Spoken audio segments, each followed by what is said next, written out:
Мені өте мұқият тыңдаңыз. Дәл қазір, кейінге қалдырмай, бір сәтке ойыңызға елестетіңіз. Сіз дүкенге кіресіз. Әдеттегідей жарма тұрған сөрелердің жанынан өтесіз. Қолға күріш аласыз, қарақұмық аласыз, бәлкім сұлы да аларсыз. Бұл дұрыс. Бұл біздің негізгі тағамдарымыз.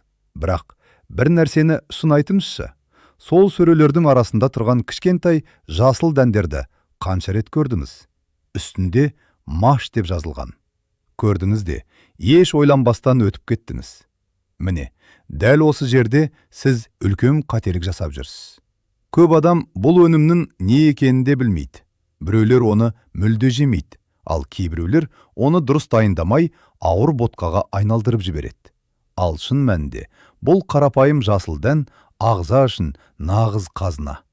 Біз көбіне денсаулықты дәріханадан іздейміз. Қымбат витаминдер, шетелдік қоспалар, түрлі капсулалар. Бірақ кейде ең пайдалы нәрсе дәл біздің алдымызда жатады.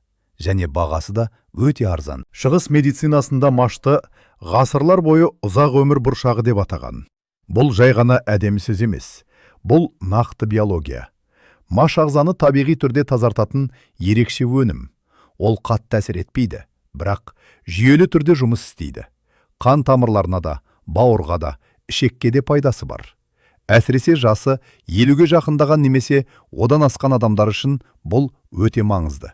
Өйткені осы жастан кейін ағза баяу жұмыс істей бастайды. Ас қорыту қиындайды, қан тамырлары әлсірейді, қан деңгейі тұрақсыз болады.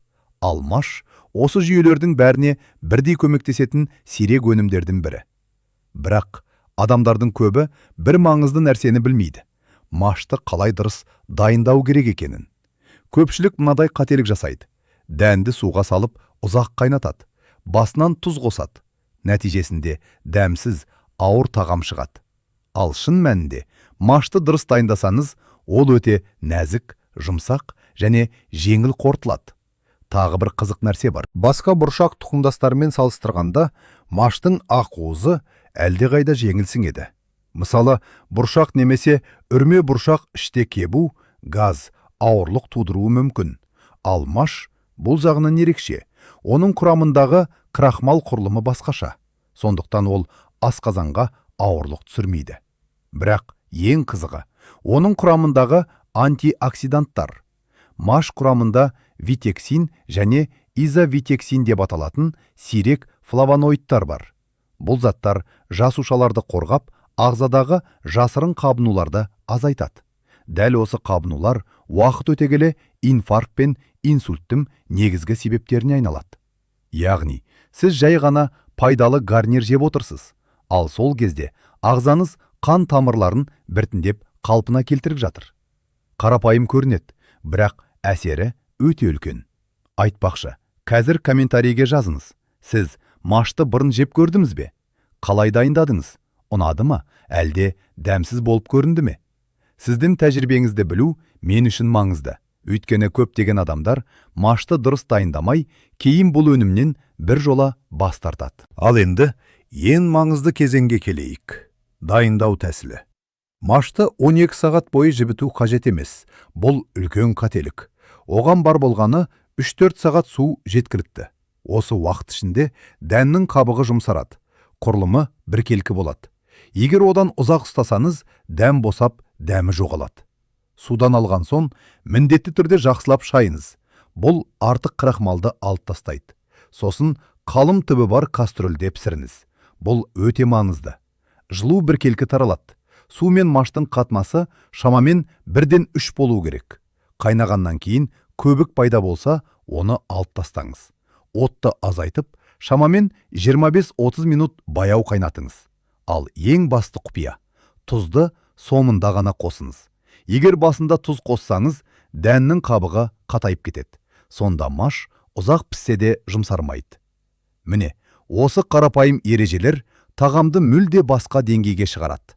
Мен сізге бір қызық оқиғаны айтып берейін. Бірде маған 60 жастан асқан бір адам келді.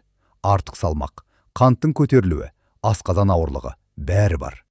Ол, доктор, не жесем де ішім кебеді, деді. Біз оған күрделі дәрілер жазған жоқпыз. Тек бір нәрсені өзгерттік.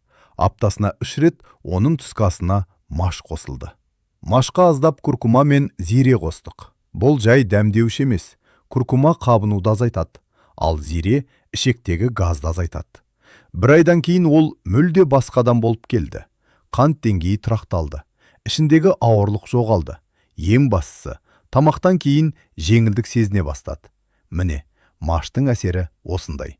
Бұл жай тамақ емес. Бұл ағзаның өзін-өзі қалпына келтіруіне көмектесетін құрал.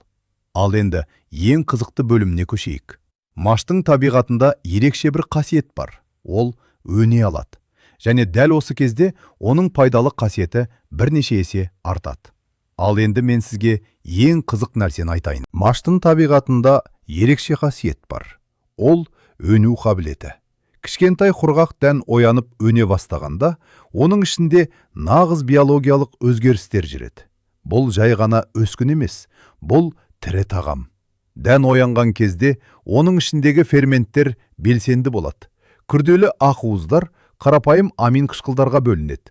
Ал бұл дегеніңіз ағзаға әлдеқайда оңай сіңеді деген сөз. Бірақ ең қызығы витаминдер. Құрғақ маштың құрамында С витамині өте аз. Ал бір тәулік өніп тұрған маштың құрамында бұл витамин бірнеше есе көбейеді. Сіз қарапайым ғана дәнді өніп шығарып, үйімізде табиғи мультивитамин жасап отырсыз. Өскіндердің тағы бір артықшылығы бар. Олар қан тамырларын қорғайтын антиоксиданттарға өте бай. Бұл заттар ағзадағы оксидативті стрессті азайтады. Ал дәл осы стресс қартаюдың, жүрек ауруларының және қан тамырларының әлсіреуінің негізгі себептерінің бірі. Әсіресе жасы 60-қа жақындаған адамдар үшін бұл өте маңызды. Біз көбіне тромбтан, инсульттен, инфаркттан қорқамыз. Бірақ олардың көпшілігі қан тамырларының ұзақ уақыт бойы зақымдануынан басталады. Ал өскін маш осы процесті баяулатуға көмектеседі. Енді ең маңызды сұрақ. Машты қалай дұрыс өндіреміз? Көп адамдар бұл процесс қиын деп ойлайды. Шын мәнінде бәрі өте қарапайым. Алдымен машты жақсылап шайыңыз. Сосын 3-4 сағат суға жібітіңіз. Одан кейін суды толық төгіп тастаңыз. Дәндер дымқыл болуы керек, бірақ су ішінде тұрмауы тиіс. Сосын оларды елекке немесе душлаққа жұқа қабатпен жайыңыз. Ең маңызды шарт ауа айналымы. Егер қақпақпен жауып тастасаңыз, дән ашып кетеді. Сондықтан үстін жай ғана дымқыл дәкемен жабыңыз да қараңғы жерге қойыңыз. Күніне 2 рет, таңертең және кешке дәндерді сумен шайып тұрыңыз. Шамамен 24 сағаттан кейін кішкентай ақ өскіндер пайда болады. Міне, дәл осы кезең ең пайдалы уақыт. Одан әрі өскіндер қатайып, өсімдікке айнала бастайды. Ал алғашқы кезеңде олардың дәмі өте жағымды болады. Сәл тәттілеу, қытырлақ. Көп адамдар оны жасыл бұршақтың дәміне ұқсатады. Өскін машты салаттарға қосуға болады. Немесе жай ғана сол күйінде жеуге болады. Бұл ағзаға бірден энергия беретін тірі тағам. Ал енді тағы бір маңызды нәрсені түсіндірейін. Көп адамдар денсаулықты тек жүрек немесе асқазан деп ойлайды. Бірақ шын мәнінде біздің негізгі қорғаныш жүйеміз ішек. Кейбір ғалымдар ішекті екінші ми деп атайды. Неге? Өйткені иммунитеттің үлкен бөлігі дәл осы жерде қалыптасады. Маштың құрамында ерекше ергіш талшықтар бар. Бұл талшықтар жай ғана асқазан тазартатын щетка емес. Олар пайдалы бактерияларға арналған қорек. Бактериялар бұл талшықтарды өңдеп, қысқа тізбекті май қышқылдарын түседі. Ал осы қышқылдар ішек қабырғасын нығайтады. Нәтижесінде токсиндер қанға өтпейді. Бұл құбылысты медицинада ішектің өткізгіштігі деп атайды. Жасы ұлғайған сайын бұл проблема жиі кездеседі. Ішек қабырғасы әлсірейді, токсиндер қанға өтеді. Содан кейін адамда буын ауруы, әлсіздік, қабыну пайда болады. Ал маш ішекке пайдалы орта қалыптастырады. Пайдалы бактериялар көбейеді, ал зиянды бактериялар керісінше азаяды. Бірақ маш мұны өте жұмсақ түрде жасайды. Көптеген бұршақтар сияқты ішті кебітпейді. Тағы бір маңызды тақырып – қант деңгейі. Егер сіз немесе жақындарыңыз қант деңгейін бақылап жүрсе, мұны мұқият тыңдаңыз. маш құрамында тұрақты крахмал деп аталатын ерекше зат бар. Бұл крахмал жемішке ішекте толық ыдырамайды. Ол тоқ ішекке дейін жетеді. Сондықтан тамақтан кейін қандағы қант бірден көтерілмейді. Ол біртіндеп көтеріледі, кейін біртіндеп төмендейді. Нәтижесінде ағзада энергия ұзақ сақталады. Түскі астан кейін ұйқышылдық болмайды. 1 сағаттан кейін қайта аштық сезімі пайда болмайды. Бұл ұйқы безіне де үлкен жеңілдік береді. Яғни, сіз тек гарнирді ауыстырасыз, ал ағзаңыз әлде қайда тұрақты жұмыс істей бастайды. Қарапайым естіледі, бірақ әсері үлкен. Ал енді бір сәт тоқтап ойланайық. Біз маштың биохимиясын қарастырдық. Оның антиоксиданттарын айттық. Қалай дұрыс пісіру керектігін үйрендік. Өсіру тәсілінде білдік. Бұл негіз. Ал енді келесі бөлімде біз ең маңызды тақырыпқа көшеміз. Жүрек пен қан тамырлары. Өйткені статистикаға қарасақ, адамдардың көпшілігі дәл осы аурулардан өмірден өтеді. Ал маш бұл жүйеге қалай әсер етеді? Бұл туралы келесі бөлімде толық айтып беремін. Енді біз ең маңызды тақырыптардың біріне келдік. Бұл жүрек пен қан тамырлары. Шындықты мойындау керек. Статистикадан қашып құтыла алмаймыз. Әлем бойынша адамдардың өмірін ең жиі тоқтататын себеп дәл осы жүрек қан тамырлары аурулары. Инфаркт, инсульт, қан қысымының көтерілуі. Бірақ бір қызық нәрсе бар. Көп жағдайда бұл мәселелер бір күнде пайда болмайды. Олар жылдар бойы қалыптасады. Тамырлардың ішкі қабаты біртіндеп зақымданады. Қан қоюлана бастайды. Холестерин жиналады. Ал маш дәл осы жерде өте маңызды рөл атқарады. Бұл кішкентай жасыл дәннің құрамында екі өте маңызды минерал бар. Олар калий мен магний. Калий ағзадағы артық суды және натрийді шығаруға көмектеседі. Бұл жүрекке түсетін жүктемені азайтады. Ал магний қан тамырларының қабырғасын босаңсытады. Қарапайым тілмен айтқанда, тамырлар кеңейеді, қан еркін жүреді, қысым табиғи түрде төмендейді. Бірақ маштың әсері мұнымен бітпейді. Есіңізде ме? Біз басында антиоксиданттар туралы айттық. Витексин мен изовитексин деген заттар бар. Бұл заттар жасушаларды қорғайды. Бірақ олардың тағы бір маңызды қызметі бар.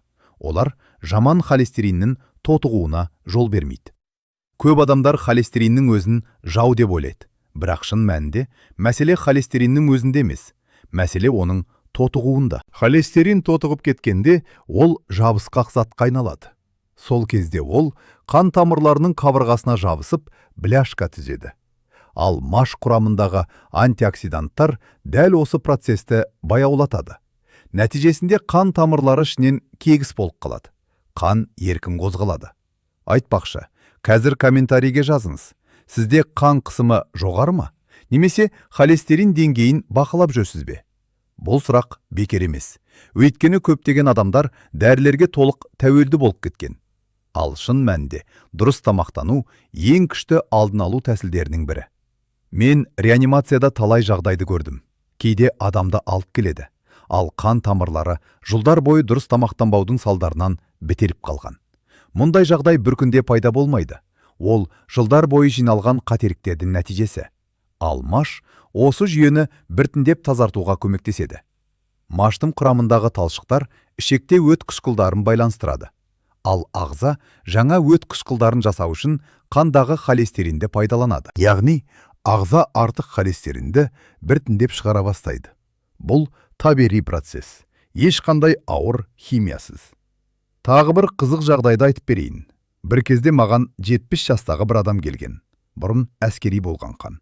Тәртіпті адам. Бірақ соңғы жылдары ол өзін әлсіз сезіне бастаған. Ұйқысы бұзылған. Қолдары дірілдейді. Үнемі мазасыздық бар. Тексерген кезде біз бір нәрсені байқадық. Оның ағзасында магний мен В тобы витаминдерінің тапшылығы болды. Бұл жасы үлкен адамдарда жиі кездесетін жағдай. Мен оған бір қарапайым кеңес бердім. Қымбат витаминдердің орнына машты өсіруді бастауын өтіндім. 3 аптадан кейін ол қайта келді. Бет әлпеті өзгеріп кеткен, көмілді, көзі жарқырап тұр. Ол маған былай деді: мен қайтадан жақсы ұйықтай бастадым. Ішкі мазасыздық азайды. Бұл кездейсоқ емес. Өскін маштың құрамында В тобы витаминдері мен фолий қышқылы өте көп болады. Ал бұл заттар жүйке жүйесіне тікелей әсер етеді. Магний де мидың шамадан тыс стресс сигналдарын азайтады. Сондықтан адам сабырлы бола бастайды. Бұл жай ғана психология емес, бұл нақты биохимия.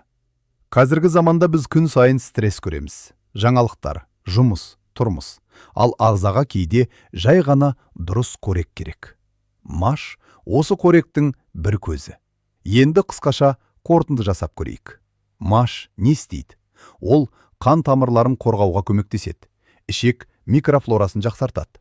Қандағы қантты тұрақтандырады. Жүйке жүйесін тыныштандырады.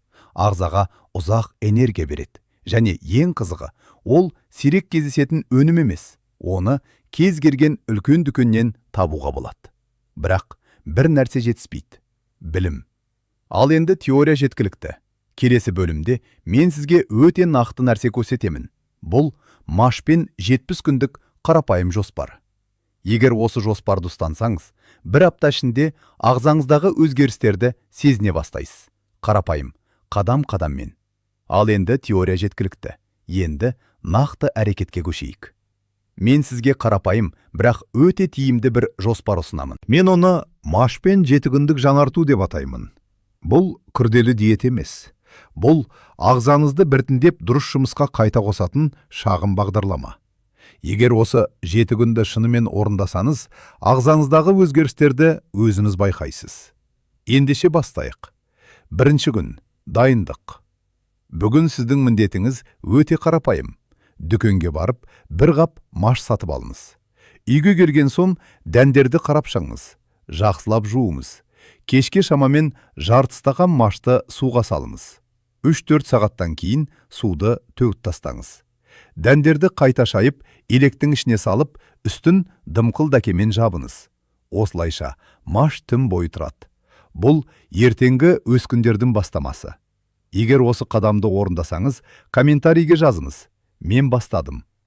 Бұл сіздің өз денсаулығыңызға берген алғашқы уәдеңіз болады. Екінші күн – тіршіліктің басталуы. Таңертең дәндерді қараңыз. Кішкентай ақ өскіндер пайда болғанын көресіз. Бұл тірі тағам. Бүгін таңғы асқа немесе түскі асқа салатыңызға бір уыс өскін маш қосыңыз. Ешқандай күрделі рецепт қажет емес. Жай ғана үстіне себіңіз. Қытырлақ дәмін сезіңіз. Бүгін сіздің ағзаңыз алғашқы табиғи витаминдерді алады. Үшінші күн – жылы тағам. Бүгін біз толыққанды тағам дайындаймыз.